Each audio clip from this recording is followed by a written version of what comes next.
Hello bachcho, let's read the question. So question says that a graph between x by m and the pressure P of a gas at a constant temperature is called as adsorption isotherm, where where x is the number of moles of the absorbate and m is the mass of the adsorbent.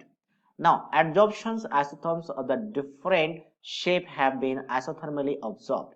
According to Friedrich adsorption isotherm, x by m is equal to k times of p to the power 1 by n, where the k and n are the constant parameter depending upon the nature of the solid and the gas. Now, in the given isotherm, select the incorrect statement.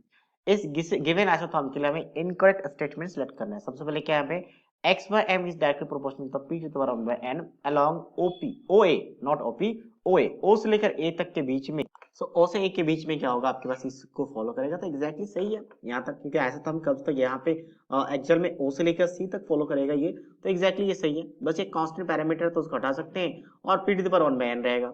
Next क्या है, x by m is directly proportional to p to the power 0. तो p to the power 0 आपके पास क्या standard conditions है when the point b is reached, b point पे नहीं, exactly not. तो ये बेसिकली क्या होता है, इनिशियल पोजीशन पे जब हम बात करते हैं तो वहां पे बात होती है, तो वहां पे ये चीज फॉलो करती है, तो एग्जैक्टली ये तो रॉन्ग है. ठीक है, ये रॉन्ग होती है यहाँ पे. ठीक है, तो बेसिकली क्या है कि अगर मैं बात करूं पी नॉट मतलब इनिशियल कंडीशन, तो इनिशियल कंडीशन तो ऑब्वियसली आपके पास एट पॉइंट बी तो इनिशियल कंडीशन नहीं है, तो इनिशियल कंडीशन फॉलो कर सकते हैं, तो ये आपका रॉन्ग हो चुका है, तो ये आंसर में आ जाएगा.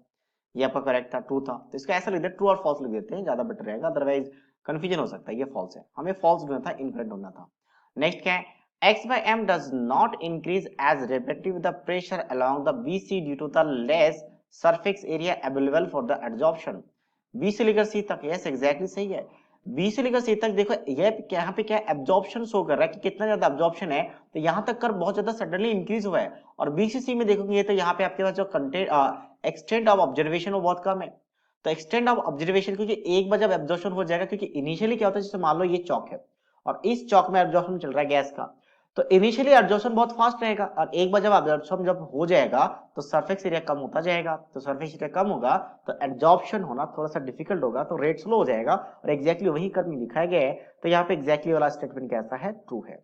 नेक्स्ट हम बात करते हैं, nature of isotherm is different for the two gases for the same adsorbent. Yes exactly, जैसे कि बात करें कि H2 गैस का एडजॉर्बेंट या फिर N2 गैस का एडजॉर्बेंट, ऐसी किसी भी चौक में किसी भी चीज में, तो ऑब्वियसली कभी भी तो डिफरेंट गैस का एक ही एडजॉर्बेंट पे सेम तो नहीं हो सकता, तो ये डिफरेंट है, ये एग्जैक्टली सही है, तो ये भी स्टेटमेंट कैसा, ट्रू है. So only right answer of this question is option B. So I hope you understood it well.